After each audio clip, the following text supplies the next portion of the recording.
Hello students, this is Nazim. Welcome back to the another video. दोस्तों, आज की video में हम बात कर रहे हैं टाइप्स ऑफ केमिकल रिएक्शन की। इस चैप्टर की हम लोगों ने 2 वीडियोस बना चुके हैं।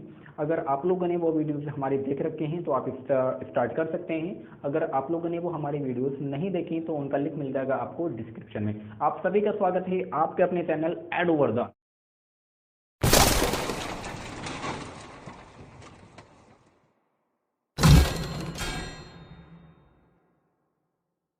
तो गाइज, अगर मैं बात करूं टाइप्स ऑफ केमिकल रिएक्शन में, सबसे पहला मेरा कॉम्बिनेशन रिएक्शन होता है।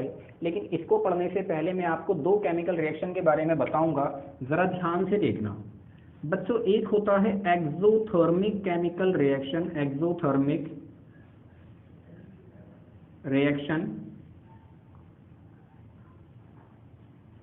और बच्चों एक होता है एंडोथर्मिक। पहले बेटा आपको है ना ये दोनों क्लियर होने चाहिए, उसके बाद आप ये सारी क्वेश्चंस को इतनी अच्छी तरह समझोगे, आप कभी भूल नहीं पाओगे बच्चों। ठीक है, पहले आपको एक्सोथर्मिक पता होना चाहिए, फिर आपको एंडोथर्मिक पता होना चाहिए। एक्सोथर्मिक किसे कहते हैं, मैं इंग्लिश में डेफिनेशन आपके चैप्टर में तो दी रखी है, आपको आपके स्क्रीन पे अभी दिखलाने वाला हूँ, जरा वेट करना। लेकिन मैं आपको ये बताता हूँ एक्सोथर्मिक क्या होते हैं। एक्सोथर्मिक रिएक्शन हमारी वो रिएक्शन होती हैं, एक्सोथर्मिक रिएक्शन हमारी वो रिएक्शन होती है जिसमें जिसमें अरे किसमें, जिसमें हीट रिलीज्ड होती है, मतलब हीट निकलती है। हाँ जी, किसमें निकलती है अभी बताऊंगा एग्जांपल, अभी उसकी तरफ मत जाओ। बस इतना याद रखो, जब भी केमिकल रिएक्शन कराओगे अगर उसमें हीट रिलीज हो रही है, हीट निकल रही है, that is called exothermic reaction. I hope it's clear. Endothermic reaction हमारी वो होती है जिसमें हीट बोल दीजिए या फिर एनर्जी बोल दीजिए, अप्लाइड होती है, उसको हम बोलेंगे बच्चों एंडोथर्मिक रिएक्शन। यानी कि जैसे कि मैं आपको बताऊं, आप लोगों को बच्चों चाय बनानी है, आप बहुत अच्छी तरह जानते हो। अगर आप चाय बनाना चाहते हो तो चाय बनाने के लिए बच्चों आपको क्या करना पड़ेगा, हीट देनी पड़ेगी। भाई हीट दोगे तभी तो चाय बनेगी, बिना हीट दिए आप बिना गैस को ऑन करे आप चाय को रख दीजिए, आपकी चाय नहीं बनेगी। तो आप जब हीट दोगे तो आपकी चाय बनेगी, that is called chemical reaction. मैं आपको बता चुका हूँ चैप्टर नंबर इसके पार्ट 1 में कि वो हमारी केमिकल रिएक्शन होती है। अब जब आप हीट दे रहे हो तो डेट इज कॉल्ड एंडोथर्मिक, उसे एंडोथर्मिक कहोगे, आपने हीट दी है। अब सर ऐसी कौन सी होती है जिसमें हीट निकलती है, वो हम अभी देख लेंगे, लेकिन आपको ये दोनों क्लियर करने हैं। एक्सोथर्मिक वो जिसमें हीट रिलीज होती है, आपको आपकी स्क्रीन पर डेफिनेशन दिख जाएगी। और एंडोथर्मिक वो जिसमें हीट अप्लाई होती है, इसकी डेफिनेशन भी आपको आपकी स्क्रीन पे दिख जाएगी। चलिए, ये तो हमारी 2 टाइप की केमिकल रिएक्शन हो गई। अब हम पढ़ते हैं अपने main type of chemical reaction की। तो बच्चों, हमारी main type of chemical reaction हमारी बेसिकली सबसे पहली है हमारी कॉम्बिनेशन रिएक्शन। देखो, कॉम्बिनेशन रिएक्शन का मतलब ही सिंपल है, कंबाइन करना। कंबाइन करना, किसको कंबाइन करना, ध्यान से देखो, मैंने एक जनरल एग्जांपल लिया है। मान लीजिए हमारे रिएक्टेंट में कोई ए कंपाउंड है या फिर ए एलिमेंट है, कोई बी कंपाउंड है या फिर बी कोई एलिमेंट है, ये दोनों को कंबाइन करोगे तो सिंगल प्रोडक्ट बनना चाहिए। मतलब दो या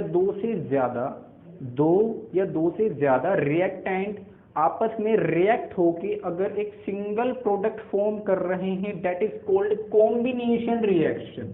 तो उस रिएक्शन को हम कॉम्बिनेशन रिएक्शन कहेंगे। मैंने डेफिनेशन बड़ी सिंपल सी बताई है, जरा ध्यान से देखना। व्हेन टू, जब दो और मोर सब्सटेंस, मतलब 2 या 2 से ज्यादा सब्सटेंस, सब्सटेंस मतलब एलिमेंट ले लो, कंपाउंड ले लो, कुछ भी ले सकते हो। जब 2 या 2 से ज्यादा सब्सटेंस कंबाइन होंगे और फॉर्म करेंगे, बनाएंगे एक सिंगल प्रोडक्ट, सिर्फ एक प्रोडक्ट को, that is called combination reaction. Okay, तो इसे हम कॉम्बिनेशन रिएक्शन कहेंगे। जैसे कि आपको मैं बता दूं दोबारा, आपको चाय बनानी है, चाय बनाने के लिए आप क्या करोगे, सर हम दूध लेंगे, बहुत अच्छे। उसके बाद क्या करोगे बच्चों, हम सर चाय के पत्ते लेंगे, बहुत अच्छे।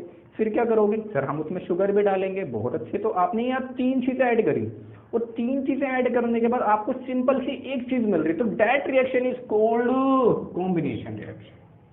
तो बच्चों वो हमारी कॉम्बिनेशन रिएक्शन है। लेकिन पेपर में, सुन लो ध्यान से, लेकिन पेपर में चाय पत्ती नहीं लिखनी है, पेपर में क्या लिखना, ध्यान से देखो। कॉम्बिनेशन रिएक्शन का आप एग्जाम्पल सबसे पहले लिखोगे, आपके सिलेबस में दे रखा है। कैल्शियम ऑक्साइड की रिएक्शन जब हम H2O से कराते हैं, वाटर से कराते हैं, कैल्शियम ऑक्साइड हमारा कोई लाइम होता है, इसको हम कैल्शियम ऑक्साइड कहते हैं। मैं लिख देता हूँ, 10th क्लास में हूँ, आपको थोड़ी सी नेमिंग में दिक्कत होती है। कैल्शियम ऑक्साइड की रिएक्शन जब हम वाटर से कराते हैं तो कैल्शियम हाइड्रोक्साइड बनता है, इसका नाम होता है कैल्शियम हाइड्रोक्साइड। बच्चों ये कैल्शियम हाइड्रोक्साइड है और इसमें हीट निकल रही है, मतलब कैल्शियम ऑक्साइड की रिएक्शन हम जब H2O से कराते हैं तो कैल्शियम हाइड्रोक्साइड बनता है और इसमें हीट निकल रही है। सर हीट निकल रही है, हीट निकल रही है, हीट निकल रही है, तो आपने बताया था हीट निकलने वाली केमिकल रिएक्शन को हम बोलते हैं, हीट निकलने वाली केमिकल रिएक्शन को बोलते हैं एक्सोथर्मिक केमिकल रिएक्शन। क्या बोलते हैं? Exothermic chemical reaction. तो that reaction is called exothermic reaction.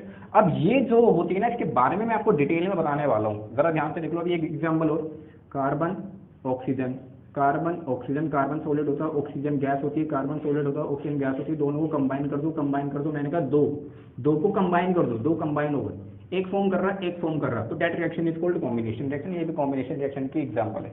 अगला देख लो, सर पानी बनाना, हाइड्रोजन गैस ले लो, ऑक्सीजन गैस ले लो, दोनों गैसेस को ले लो, वो गैसेस को लेने के बाद दोनों को कंबाइन कर दो, कंबाइन करने के बाद आपका लिक्विड बन जाएगा, दैट इज H2O। ये आपका वाटर है, कोई संदेह वाली बात नहीं है। अब आपने कहा था इसके बारे में एक्स्ट्रा बताओगे, क्या बताने वाले हो, जरा सुन लो। यार कैल्शियम ऑक्साइड पता कैसा होता है? कैल्शियम ऑक्साइड आपका, मैं आपको बता दूं, छोटे छोटे स्टोन होते हैं, जैसे कि आप अगर देखो पत्थर होते हैं ना, छोटे छोटे पत्थर के पीसेज ले लो थोड़े थोड़े से, जैसे कि आपको स्क्रीन पे दिख रहा होगा, इस तरह के ये होते हैं। और जब हम इनको वाटर में ऐड करते हैं तो बच्चों ये कैल्शियम हाइड्रोक्साइड फॉर्म करते हैं और इसके साथ साथ हीट बहुत फॉर्म करते हैं। अब ये तो कैल्शियम हाइड्रोक्साइड बनता है ना बच्चों, ये जो कैल्शियम हाइड्रोक्साइड बना भाई साहब, इसका हम यूज करते हैं व्हाइट वॉशिंग में। यानी कि पहले जमाने में बेसिकली जब हम अपने घर पे सफेदी वगैरह करते थे तो हम इसका यूज करते थे। आपको नहीं पता तो आपकी मम्मी से, पापा से जरूर पूछना।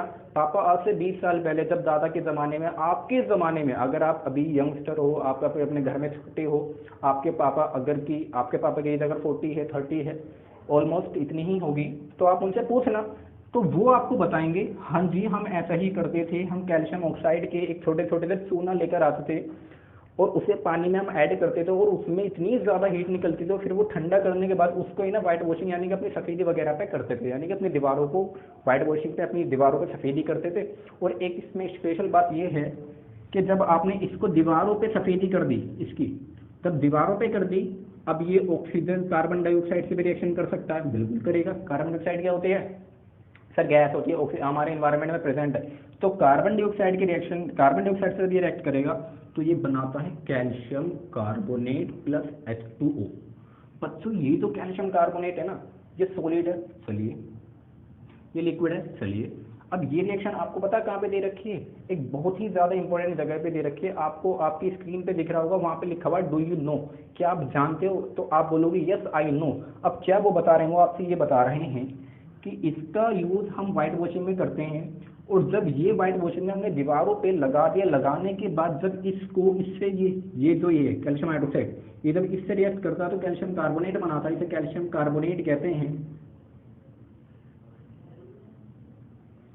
अब कैल्शियम कार्बोनेट क्या होता है पता है भाई साहब? मार्बल होता है। मतलब मार्बल का जो फॉर्मूला होता है ना, वो यही होता है, समझ में आ रहा है? अरे मार्बल, हमारा मार्बल जो होता है ना, उसका फॉर्मूला यही होता है। यानी कि एक तो आपने ये बनाया और इसकी रिएक्शन इससे कर रहे हैं मार्बल में, डू यू नो, तो आप बोलोगे यस आई नो, हम जानते हैं। तो ये सारा का सारा हमारा कॉम्बिनेशन रिएक्शन है, आपको आपकी स्क्रीन पे दिख जाएंगे। हम लोगों ने पेज नंबर 1 क्लियर कर लिया एनसीईआरटी का, सेकंड कर लिया, फर्स्ट पार्ट 1 में, और उसके बाद हम लोगों ने पेज नंबर 4 और पेज नंबर 5 हमने पार्ट 2 में करा है। आज की क्लास में हम लोगों ने पेज नंबर 6 और पेज नंबर 7 करा है। बच्चों हम लोग एनसीईआरटी पेजेस वाइज पेजेस कर रहे हैं, और इससे हमारी एनसीईआरटी के पेज नंबर हमारा 6 और 7 हो चुका है। तो ये था हमारा ऑल अबाउट कॉम्बिनेशन रिएक्शन के बारे में, आप इसको याद रखोगे। और एक सबसे इंपॉर्टेंट बात मैं आपको बता दूं, respiration is an example of, ये बहुत इंपॉर्टेंट है, एक्सोथर्मिक रिएक्शन। जी हाँ, यानी कि रेस्पिरेशन हमारा एक्सोथर्मिक रिएक्शन का एग्जाम्पल होता है। आप याद रखोगे, पेपर में 1 नंबर में आ जाता है। तो ये सब हो चुका है। तो ये सारा का सारा कॉम्बिनेशन रिएक्शन के बारे में है। तो गाइज आप लोगों को कॉम्बिनेशन रिएक्शन हमारी समझ में आई होगी, और इसको याद रखना है, आप लोग प्रैक्टिस कीजिए अच्छी तरह कॉम्बिनेशन रिएक्शन को। इसकी जो नेक्स्ट वीडियो हम लोग लेकर आने वाले हैं डिकम्पोजिशन रिएक्शन की। तो बच्चों ये तो सारा का सारा कॉम्बिनेशन रिएक्शन के बारे में, आप लोग इसको याद रखोगे, प्रैक्टिस करोगे सही करके। बच्चों ऐसा मत करना कि बस देख ली छोड़ दोगे, नहीं, आपको इसकी प्रैक्टिस बहुत अच्छी तरह करनी है, क्योंकि आप कुछ समय के बाद भूल जाते हो। ओके, अगर आपको हमारी ये वीडियोस अच्छी लगी हो तो प्लीज़ इस वीडियो को लाइक कीजिए, अपने फ्रेंड के साथ शेयर कीजिए, अपने स्कूल मेट के साथ, अपने ट्यूशन मेट के साथ, अपने नेबरहुड के साथ, सबके साथ शेयर कीजिए। और इस वीडियोस को लाइक करने के बाद हमारे चैनल को भी सब्सक्राइब कर दीजिए और बेल आइकन को भी प्रेस कर दीजिए। Thank you very much for watching this video. Thank you.